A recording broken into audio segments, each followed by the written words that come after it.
இயேசுவின் ஜெயம். Praise the lord my dear brothers and sisters. இந்த நாள்லையும் ஆவியானவர் உணர்த்தின காரியம், எவ்வாறு ஜெபம் பண்ணுகிறோம்.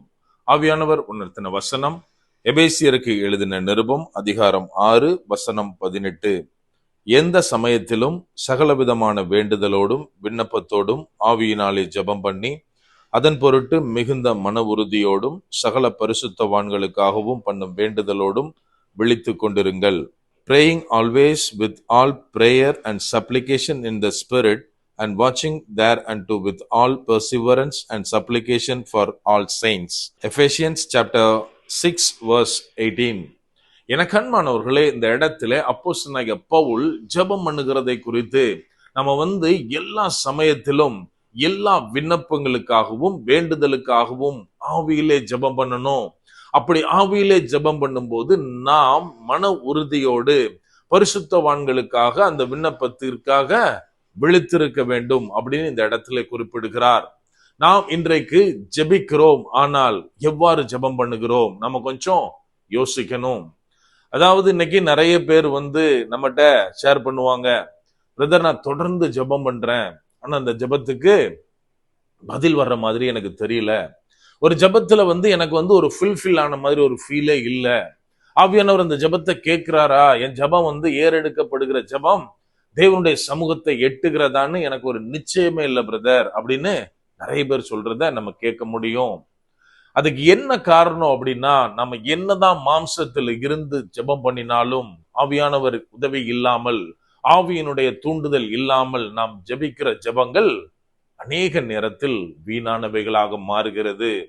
எனக்கு அன்பானவர்களே, இந்த இடத்துல அப்போஸ்தலனாகிய பவுல் சொல்லுகிறார், ஆவியிலே ஜெபம் பண்ணணும். அதாவது எப்படியா எல்லாவித விண்ணப்பங்களுக்கும் எல்லாவித வேண்டுதல்களுக்கும் நம்ம ஆவியிலே ஜெபம் பண்ணணும் அப்படின்னு சொல்றாரு. நாம் இன்னைக்கு எத்தனை பேர் ஆவியிலே ஜெபம் பண்ணுகிறோம்? இந்த அதிகாரம் முழுவதிலும் ஜெபத்தை குறித்து, ஜெபத்துக்கு வருகிற தடைகளை குறித்து நம்ம பார்க்கலாம். முதலாவது, நாம் ஏறெடுக்கப்படுகிற ஜெபங்கள், அநேக ஜெபங்கள் வானமண்டலத்தில் இருக்கிற பொல்லாத ஆவிகளாலே தடுத்து நிறுத்தப்படுகிறதை நாம் இன்றைக்கு அறிந்திருக்கிறோமா?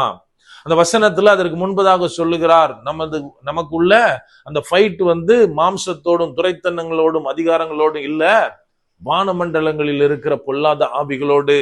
நம்ம எத்தனை பேர் அதை ஃபீல் பண்ணி அதை கடிந்து கட்டி அதை மேற்கொண்டு ஜெபம் பண்ணுகிறோம்? நம்ம கொஞ்சம் யோசிக்கணும். எனக்கு அன்பானவர்களே, அதாவது நம்ம இந்த மாதிரி மேற்கொள்ளுகிற ஜெபத்தை ஏதோ சாதாரணமா பண்ணிட முடியாது. ஒரு போருக்கு போகிறவன் எப்படி முதலாவது தன்னை காத்து கொள்ளுவானோ அதை போல நாம் சர்வாயுத வர்க்கங்களை வைத்து நம்மை பாதுகாக்கணும் அப்படின்னு இந்த அதிகாரத்துல எழுதப்பட்டுள்ளது. நம்ம சர்வாயுத வர்க்கம்னா என்ன? ஏதோ நான் நினைக்கிற மாதிரி எனக்கு கண்ணுக்கு தெரிகிற எதிரி என்னை அட்டாக் பண்ணுவான், நான் எளிதாக தப்பித்து கொள்ளலாம் அப்படின்னு நினைக்க கூடாது. பிசாசனுடைய தந்திரங்களை நாம் எதிர்க்க வேண்டும் என்றால், ஆவியிலே போராட வேண்டும் என்றால், நாம் சர்வாயுத வர்க்கங்களை பறித்து கொள்ள வேண்டும். அங்கே அழகாக குறிப்பிடுகிறார், அதாவது சத்தியம் என்னும் கச்சை, நீதி என்னும் மார்க்கவசம், சமாதானத்தின் சுவிசேஷத்திற்குரிய ஆயத்தம் என்கிற பாதரட்சை. அடுத்ததாக அவர் சொல்லுகிறாரு, எல்லாவற்றையும் தாங்கி பிடிக்கக்கூடிய கேடகமாய் விசுவாசம், தலைக்கு இரட்சணியம் என்னும் தலைச்சீரா, தேவ வசனமாகிய ஆவியின் பட்டயம். இவை அனைத்தும் சேர்ந்ததுதான் நம்ம தரித்து கொள்ளப்பட வேண்டிய சர்வாயுத வர்க்கம். நாம் எப்போது இதை தரித்து கொள்ளுகிறோமோ அப்போது எதிரியானவன் எந்த டைரக்ஷன்ல இருந்து எந்த சமயத்தில் நம்மை நோக்கி எதை எய்தாலும் சரி, நாம் அதை தடுத்து நிறுத்தி அதிலிருந்து தப்பித்து கொள்ள முடியும்.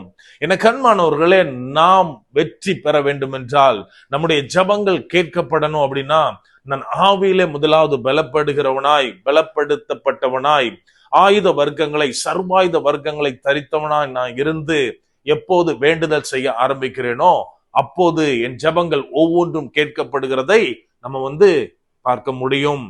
அப்படியே கண்களை மூடுவோமா? அன்பான ஆண்டவரே, இந்த நேரத்தில் அப்பா உம்மை நோக்கி பார்க்கிறோம்.